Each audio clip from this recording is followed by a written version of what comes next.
Today the theme is called Holy, Holy Way. Because we want to live our lives in a holy, holy way. That doesn't say religious way. It's a holy, holy way. It means true to our spirit. The reason I stayed in Unity. Now my first book class I ever took, first book I ever read was How to Let God Help You by Cornwall. And after 2 days after my first class, my mother had died, or did die. And completely by surprise, but I had all the tools from that first class. In that first class, they talked about praying for those who are sick and dying. And the minister said, rather than praying that they get well, pray for peace.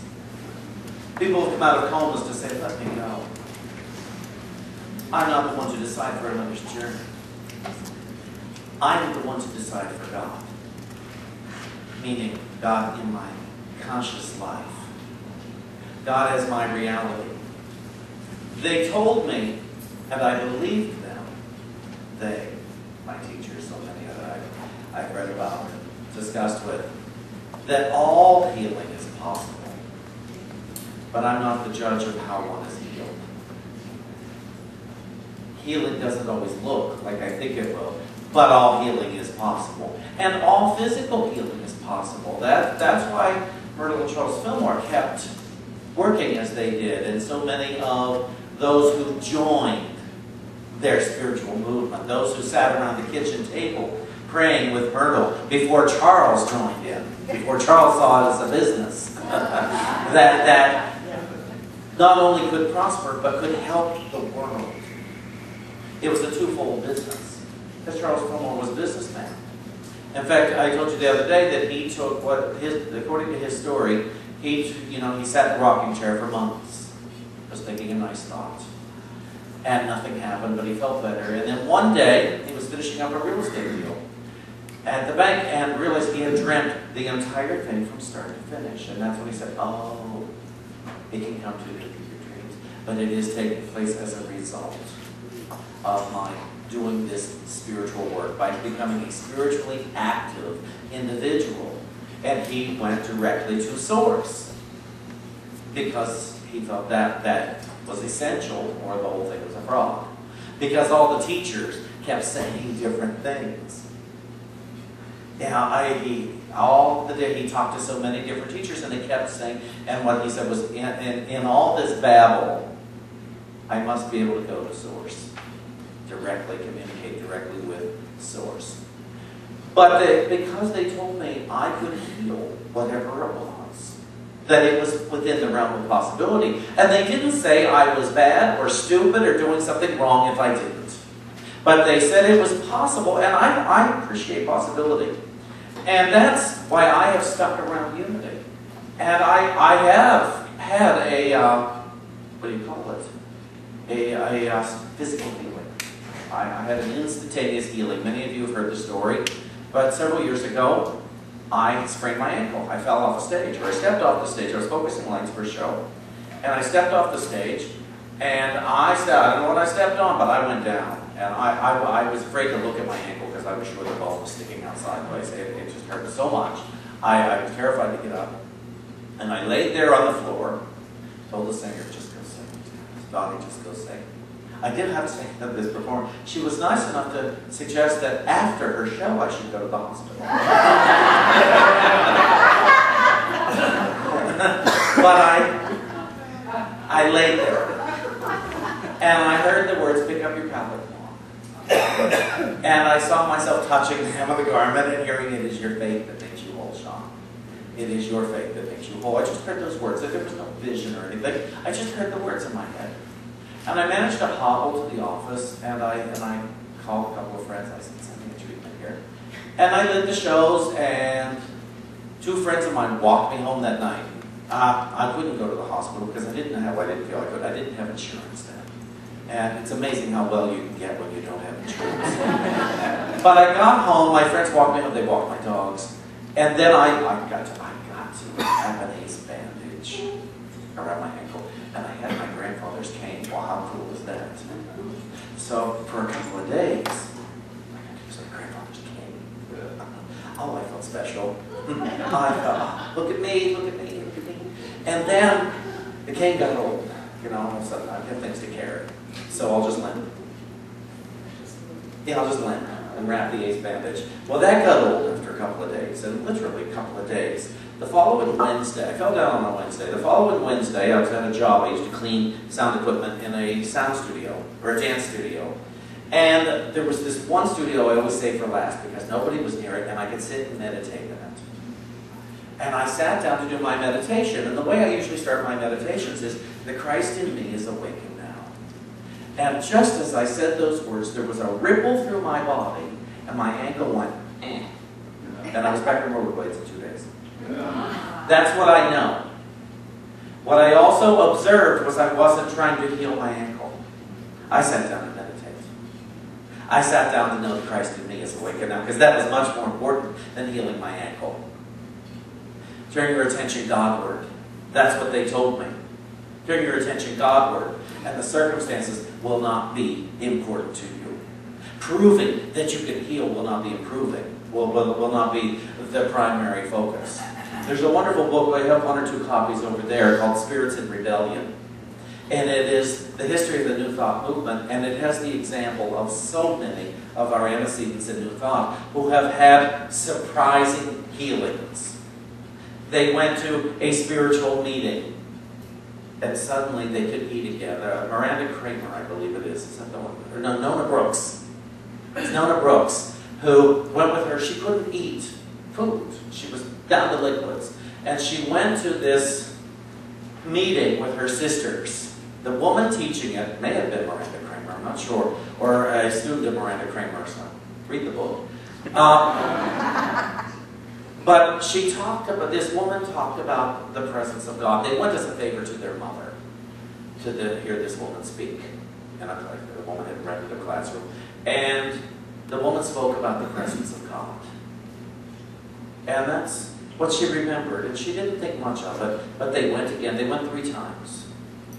And after the 3rd time, still nothing had happened. But that night, she sat down with her family, and she ate what her family was eating. Almost unconsciously. It was the family that said, "You're eating." She said, "I'm eating." And the healing, the full healing, began. Myrtle Fillmore went to a meeting, and she heard, "I am a child of God, therefore I do not inherit sickness."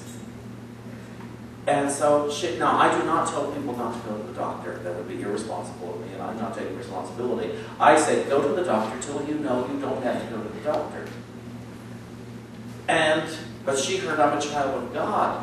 She didn't hear, "I'm a child of my parents, and I am susceptible to genetic diseases." She heard, "I'm a child," because she heard that in God there is no sickness. In G-O-D, there is no sickness, there is no illness. And so she, as Liz was saying the other day, she began to pray differently than she had prayed before. And again, you can find out Myrtle's story. I may have probably gone over there. It's How to Let God Help You. Phenomenal book. But she, as Liz said the other, first she apologized to her body for calling it sick. There's the denial. Prayer. She did that the first day. She didn't continue to apologize, because that would just be guilt, wouldn't it? That would just be focusing on what's wrong. But apologize once, there's no more need to keep apologizing. Then she began to praise. Praising, cell, every tissue, every fiber, every organ, she began to live a very different life that was focused Godward rather than selfward. Godward, so that not to please anyone, but because it was possible. She believed it was possible to heal. And she wanted to find out this, I say it like I was in the room with her, but from what I understand from what the books I have read and the stories I've heard, she wanted to prove it was possible. There was one Unity member, I've heard different, at first I heard it was Myrtle, and I found out it wasn't, I heard it was someone else, that had, and you probably know about this, that asked that nothing be done with her body for 7 days after she made her transition to see if she could regenerate the cells in the body. Do you know that? I heard it was about May. I heard it was May. Yeah, I heard it was May. What didn't happen? Nonetheless, I give people credit that they're ready to experiment, to see about proving these principles true. If the resurrection happened once, it can happen again. Yes. Our new thought students talk about the regeneration of the cells. Scientists tell us that every 7 years we're made anew. So why do we maintain our diseases? Well, it seems to me because I'm telling the new cells the same old information. And so I've got to inform the new cells of some new information, some new thoughts. And I brought this notebook with me today. It's a notebook on how to let God help you, put together by Reverend Letty Hammack, who's a wonderful friend of mine, very opinionated Unity minister, and delightful friend. I learned a lot from Letty. And what's nice is Letty has let me teach her a thing or two. That doesn't happen with everybody with Letty. Anybody knows Letty knows that's true. And I get to see her in 2 weeks. I'm very thrilled. So I'm just going to read this first page from this book. It's a notebook based on sayings of Myrtle Fillmore from How to Let God Help You. And Letty put it together in this way. And there's all these sections on illumination, healing, prosperity, peace. So we'll do this first lesson here, which says illumination, and the affirmation is, I am waking up, and Spirit is illumining my consciousness. And Myrtle says, I kept feeling that there was a way of life which would be discovered that would ensure happiness, health, and plenty. After a while, I was convinced that God would not create a world in which sickness, sorrow, and lack had a part. I began to realize that I was truly God's child, and that because of this, I must of necessity inherit from Him. Then, because the very Spirit of God is in humanity, I began to wake up. And the Spirit began to illumine my consciousness, and I saw that the life that is in us is the life of God. And under healing, Letty's affirmation is, I am a child of, it's actually E.B. Weeks' affirmation. It says, I am a child of God, and therefore I do not inherit sickness.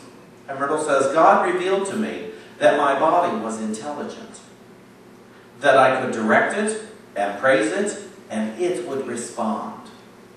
I felt assured that God was hearing me and answering my prayers. He was giving me His life substance and intelligence, and I was to use them even more fully than I had used the blessings my earthly father had given me. I gained in health and understanding. Others saw that there was something new in me and asked me to share it. I did. Others were healed and began to study. Prosperity. The affirmation is, I enjoy the unfoldment of God's plan in my life. We consecrated ourselves to the Lord, meaning she and Charles, and kept doing daily that which we felt led to do. We began to prosper a little at a time, and our health began to improve. Life became sweeter and more interesting, and we began to see a new world. In all these years, our interest has not lagged, and we have continued to enjoy the unfoldment of God's plan in our lives. Please understand that when Myrtle had her healing, she went on to live another 45 years. Right? And we're on this room today studying this, rather than some other way we would have found each other. Peace. Here and now, my spirit, soul, and body are unified in harmonious spiritual living. I have loved seeing folks get well and happy.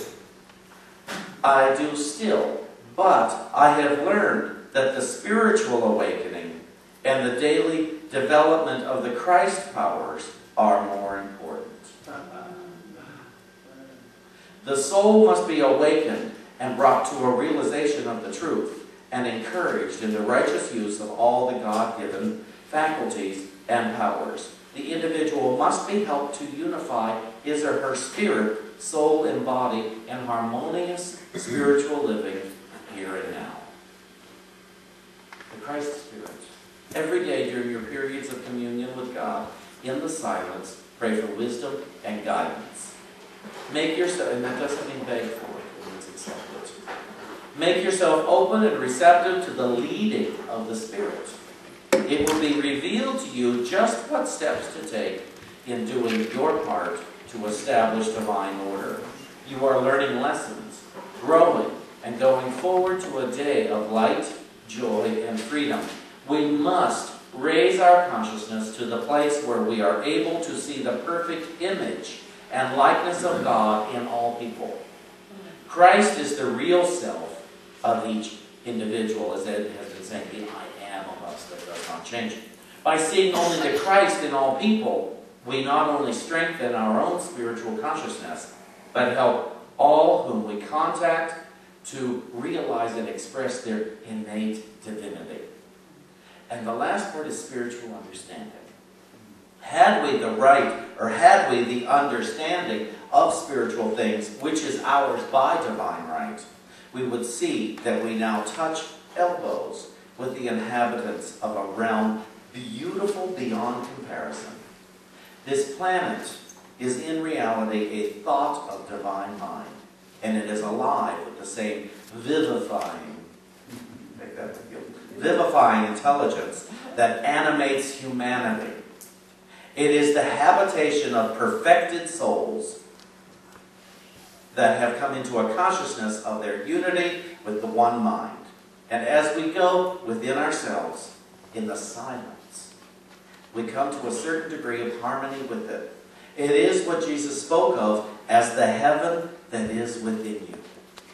Thus the new heaven and the new earth, which are promised, will not involve another creation, but simply a rolling up as a scroll of the erroneous concepts of humans as to the reality of things about them.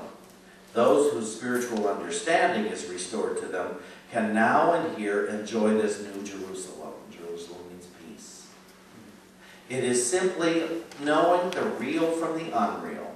When we know this, we are already in heaven, no matter what our external condition may indicate.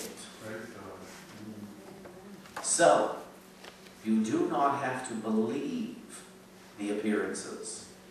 Do not convince yourself that they are real. They are experiences that you and I have given meaning to. And that's why I've been saying how many times this week, ask Spirit, ask your highest consciousness for the truth about your experience. I want to believe that it is possible for all adverse conditions, adverse to my joy, to my peace, to my love, adverse as I would understand them, anything that would distract me from the joy of God. I want to believe that I have the option of setting those aside, the adverse conditions. I do have, everything I speak, I have a choice. I have a choice in my conversations with you. And I know some of the choices I've made with many of you. And they have been to maintain the adverse condition. Every time I snap at David, it's an opportunity for me to maintain the adverse condition that I perceive. Not that is, but that I perceive. Every time I get together with someone, I don't get together with people who talk about politics, because one thing I don't know enough and I'm not interested in, it's a game, and it's not a game I want to play. It's like Trivia Pursuit, I'm not interested. I'd rather play a game of cards, I'd rather play Scrabble. I'll play the Shawn life, you know, the Shawn game. But when we talk about these things, like that one person up for election is better than another, well, that's ridiculous. If God is what there is, then there's not one who is better. There's just the game we're going to play. If I talk about dis-ease, as if it has a mind of its own in my body, well, then that's the love that I get to experience. And so, but I would rather not talk about dis-ease as if it's a reality. I will speak of it as a temporary condition that I am going through. Let's face it, if the body goes, the disease is gone. And so there's no way that the disease is forever. The disease is temporary. Now, I may die of the disease, but it's gone now. It's gone from my consciousness. But it could go beforehand. I'm not required to live in pain and suffering. You know, it talks about that, yes, we are spiritual beings learning how to be human. And it seems to me that in this body, I am in perpetual pain of some sort. Because, the reference I tend to use is, none of us were born this size. We came out and we've been stretching the body. That is a painful experience, but I'm used to it. I've grown used to a lot of my pain. I remember the first time I quit smoking, I set it down for several months, and then I picked it up, and I was in agony. I was just in agony after I picked up the cigarettes again, and I thought, is this what I used to feel like every day? And I just didn't know it. Like the story of the frog and the pot of cold water, you put it on heat until it's boiling. It doesn't suppose it's a story, but doesn't notice that it's suddenly boiling. And I didn't notice that my body was boiling until I stopped and then started again. And it's the same thing with your thinking. If you put aside your thoughts and your conversations of lack and what's wrong with yourself and the world, and then you pick them up again, you will know. I know I did this for a metaphysical Lent once. I had fasted from gossip, criticizing, and complaining for 40 days. And then after Easter, I thought, okay, we'll go back. I still worked at the nightclub then, don't tell Mama. And I noticed a difference in the room, in the very air in the room at the end of the night when I started doing that again. It's like, oh, it was nicer before. It may be funnier now, but it was nicer before. Because a lot of our comments, our disparaging comments, can be very funny, but they are not life-affirming. And I seek, okay, is my funny comment going to be life-affirming, or is it to hurt or destroy just for the sake of a laugh? And sometimes I choose the sake of a laugh. But the air in the room is different. And that's where I can make a difference. See, all the stuff that we want, all the stuff in the physical world that we want, or all the scenarios we want to experience, so often I hear, I just have to figure out how. And if you take nothing else away from you from this week, would you please take away, it is already figured out. You never have to figure out anything again. In fact, it is arrogant of you to claim that you have to figure it out. It is so egomaniacal of you, and it's limiting. In God, it is already figured out. There is a right and perfect way to attain anything in this physical universe, in this planet created by the Creator, on this planet, in this body created by the Creator. It must be somehow, somewhere possible to see the manifestation of all good. It must be. So therefore, it is not up to us to figure it out. It is up to us to let it happen. And by showing up for our consciousness work, for our praying correctly. If you are trying to get something, you're probably not praying correctly. Now, yes, there are no wrong prayers. And I believe it's the book of James that says, you pray, but you pray amiss. And what could that be, to pray amiss, except to pray disbelieving? Wouldn't that be it? To pray without desiring the consciousness to have. Please, God, give me this. Or even if I say, please, Shawn, give me this. Please, Shawn, give me this. But I don't want to shift my consciousness from all the thoughts and the words that say no. That's what the lottery's for, isn't it? Isn't it? Oh, I want to win the lottery because then I can get rich and not have to take on the consciousness of a rich person. I wouldn't have to take on the consciousness because there's plenty of people who get enough consciousness to acquire a lot of money, but they haven't acquired the consciousness of how to steward it. My teachers told me that I can be wealthy, I can be healthy, I can be popular, I can do work that I love to do, I can do play that I love to do, and there is no sacrifice except for my lack. The only thing I'm going to have to give up is lack. And even lack comes in the form of abundance. Many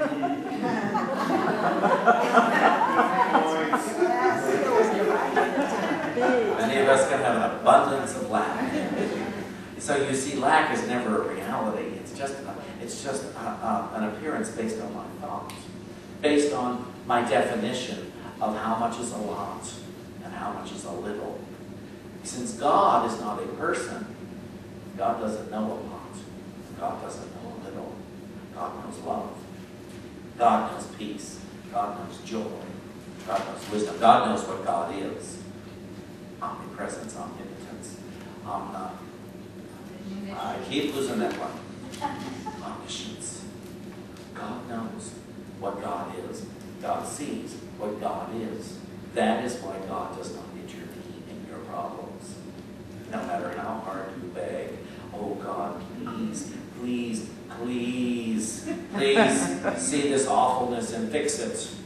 And God doesn't perceive this awfulness. God sees you as love. You're a beloved child. You're beloved. You're good. Oh, please, you got the whole kingdom. Go for it. Sometimes, who was it? Was it Ed or Carlos who said, begging God doesn't work except when it does? Yeah. Here's the deal. This is what my understanding of why sometimes begging God seems to work. It's because in that prayer you believed it was possible. In that prayer. So you see, words are not magic. It's your intention within. It's your belief within. The words aren't so important except to teach your mind, to retrain your thinking, to give yourself every opportunity to be an abundant manifester of God consciousness. Not an abundant manifester of stuff. The stuff is available all around us. I remember we're above the Ford dealership. Unity of what do we call it? Unity? It's that Unity place in Cornwall. And there was a woman who used to come there, and she couldn't get a new car, could not get a new car, could not get. I said, we are surrounded on 3 sides by brand new cars, and underneath this room there are brand new cars, and you can't have a new car. There's a bank on every street corner, and we don't have enough money.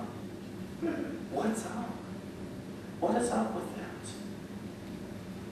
that? It tells me we have invested poorly. We've so invested in our appearance of lack. We've invested in being right about being wronged. We've invested in our story. And I like to say, sell short on these poor investments. Let them go now. And begin investing in the long term. Invest in the easy way out, which is to invest in thoughts of God. Invest in thoughts of peace. Invest in words. As she says here, we began to prosper a little at a time, and our health began to improve. And they went on doing their work. They made a covenant. You can look it up on Google if you want, the Fillmore Covenant. But essentially, because I don't remember the exact words, but they surrendered everything they believed they had. Their money, their home, their bodies, their life, their clothing, everything.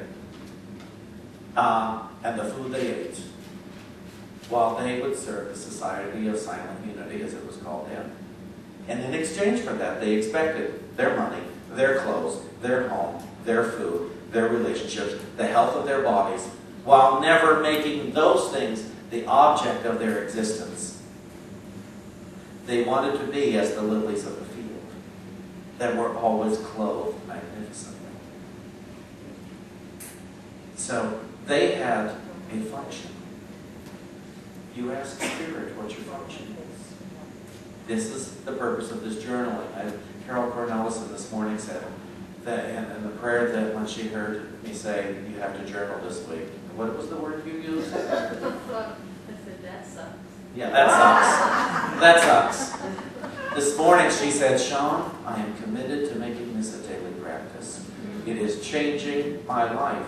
And the reason anyone's life here is changing is because you're changing your thinking. You are beginning to live in a holy, holy way.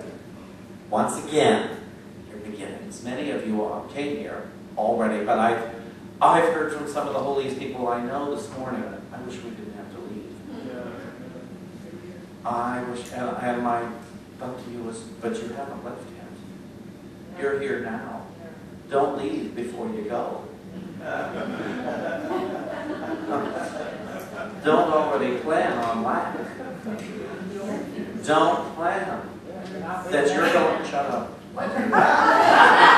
Don't plan to have less than you have. See, I forgot for a moment. Don't plan to have less than you have now. And if you consider yourself rich today, don't plan to be poor 2 days from now. Do not plan for poorness. The riches carry on and on and on. And I am proof of that.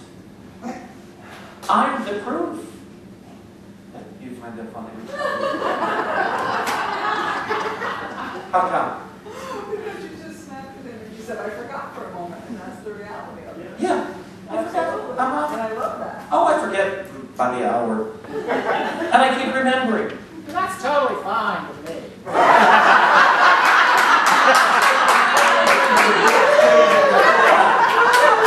My angel. My angel. And I am his. Coming to these retreats for so many years at Trinity Conference Center. And I came back in the day when that if I weren't an employee, I couldn't have afforded to come. And I worked for the church in the city. And I came as a group leader in meditation and loading the van and doing all sorts of things. I came as an employee. I couldn't have afforded to come back then. But I came and I listened.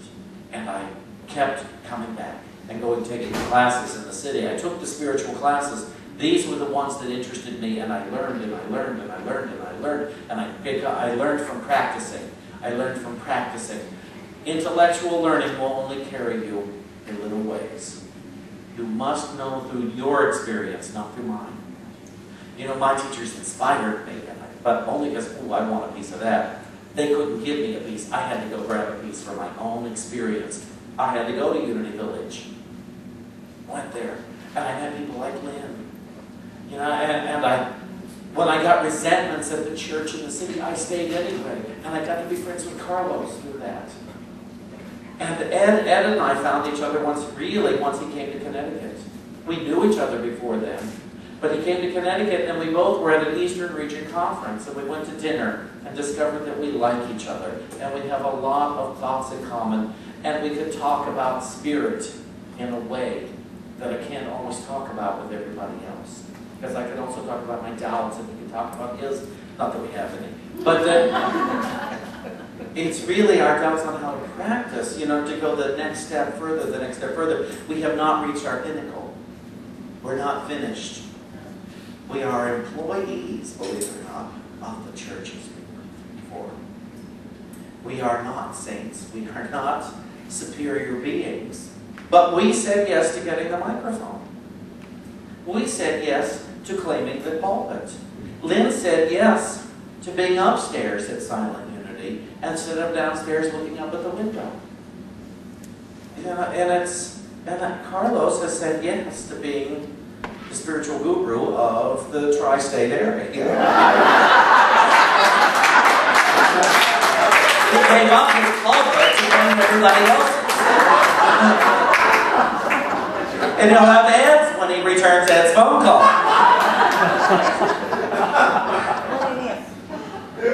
David has gone through such a career to writing a book on self-help. A best-selling book. And And I'll brag on him here for a second here. You know, he has a show coming to Broadway. Yeah. Called Scandalous, The Life and Trials of Amy Temple McPherson. Wrote with Kathy Lee Gifford and David Pomeranz. And that'll be the first show that he's written that's gone to Broadway. He's worked on Broadway before. But and it still doesn't make him David. It's one more day in being David. It's one more event in being David. And this retreat is one more event in being each of you. Every one here this week has served as a minister to somebody, if not several somebodies, because you said yes. I am waking up, and Spirit is illumining my consciousness. I am a child of God. Therefore, I do not inherit sickness. I enjoy the unfoldment of God's plan in my life. Here and now, my spirit, soul, and body are unified in harmonious spiritual living. One of the best things I learned about, and I learned about it at Unity Village, when I was assigned to get up and do a presentation with 5 other people from my class. And I was trying to create a character. And I thought, this will be funny. And as I did it, I thought, this is not funny. And I said, Shawn, just be yourself. And that was the day I learned about authenticity. Be who you are. And that is enough. When I did stand-up comedy, again, I put together an act that I thought would be funny. And then I videotaped it before I went in front of an audience. And I thought, well, that would be funny for somebody else did it. But it's not funny when you do it, Shawn. So I had to rewrite for what I had to talk about, what Spirit has to speak through me. It's funny. And so you see, the authentic you is available to be whole, healthy, wealthy, popular, fun, easy to work with, easy to be with. Because you're present in the presence of God. Emma Curtis Hopkins, our grandmother in New Thought, explained that to Ernest Holmes of Science and Mind when he went to study with her. Walked in, she sat there in a big hat, very formal dress. She didn't say a word until he sat down, and she began talking about the presence of God. After about an hour, she stopped talking. You realized, oh, time is up. She didn't give a story that this is now the ending. She stopped talking. And he got up and left. And that's what their meetings were, was to accept the presence of God. The presence of God. Because everything I want is in the presence. Everything I want. All peace, all joy, all love, everything I want. So that I can live on this planet as a party, as a vacation. I will have conflict when I perceive things incorrectly. It doesn't make me bad, doesn't make me stupid. I will have conflict on those days, but I always have a way through the conflict, and it's called God. It's called Spirit. It's called prayer. I would like to do our 5-minute meditation again. Our 5-minute God is I am meditations. So everybody comes back. Couple people. Do you have any questions, any thoughts, any concerns before we go to meditation? Yes? The woman you just spoke about, that you said was Emma Curtis Hopkins? Yeah. So Myrtle and Charles came first. No. Emma Curtis Hopkins was the teacher of the teachers. Emma Curtis Hopkins was a student of Mary Baker Eddy of Christian Science. When she was a teenager, she went to work for her, and she started editing the Christian Science Journal and things, and then she started praising other New Thought writers, and that got her dismissal from Christian Science. And so she went on and opened up a metaphysical college out in Chicago. And from there, many people studied with her. Myrtle Charles studied with her. E.B. Weeks, who Myrtle heard give that lecture, studied with her. Nona Brooks, I believe, Miranda Kramer studied with her. As far as I know, Ernest Holmes was the last of the students. Oh, there was another big one in there. Oh, Emily Cady, who wrote Lessons in Truth. also studied with her. Most of our new thought antecedents studied with her. It really kind of started with Jesus, but and from there it went on to Phineas B. Quimby, who was a clock fixer in New England, and he taught Mary Baker Eddy. He had studied with Charles Mesmer, of mesmerism, but it still went down to, and Quimby it was who worked with like placebos in medication, giving somebody a sugar tablet or something instead of a pill, and they still got well. So he saw it was in the mind. It was in the mind. Wellness is in the mind. Who was it that said the doctor? Oh, it was Ed. Who said the doctor saw that he had been praying when they worked on him. They could see the difference in a body that prays than in a body that doesn't. Madeline? I was just going to say, when you said, I always see that you do have conflict, but you always see a way through it by praying and... Yeah, I have conflicts regularly because of any resistance I have to whatever, I'll be right with you, to whatever is going on. And it could be as much as, oh, I'm about to meditate, people want to pee. Whatever is in my mind, I can have a conflict, but I have the tools to like love. I use love when I'm driving, and I get afraid, and we're driving crazy. Love. It interrupts the thoughts, and I go on about my business. Yes, Glenn. Yesterday I was trying to come up with a thing that I didn't say. I was talking to Lucy on the way up here, and I wanted to mention, Spirit was explaining to me because yoga is the time that you set aside to listen to your body, the same way that you set aside time to listen to me and meditate. Yes. So, I mean, my yoga and meditation practice are really out of balance. So I meditate more than I do yoga. Right, and that is your practice. That's my practice. So I go for massages, I go for Reiki, I go for it's a body practice, whatever that is. Yeah, what are you doing to nurture your spirit and your body? You got to nurture all of it. I live like I'm on vacation. I get up in the morning and I treat myself well, and David and I now have pleasant conversations in the morning. And, well, we didn't know. You've heard the story. One day I said to him, can we please greet each other as nicely as we do the cat? And, oh, good boy, the next day I said, it's better. The cat never talks about the stock market. You never tell the cat about that.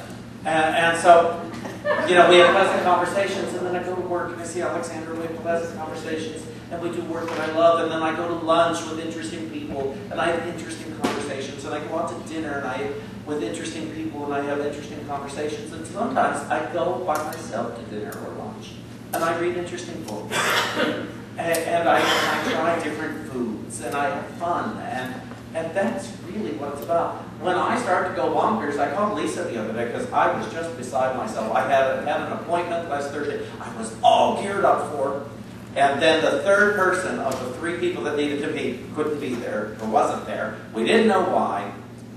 I was like, oh no. I want this done before I leave for retreat. I don't want this weighing on my mind. So I resisted that I could be okay if this didn't get resolved. But I had the tool.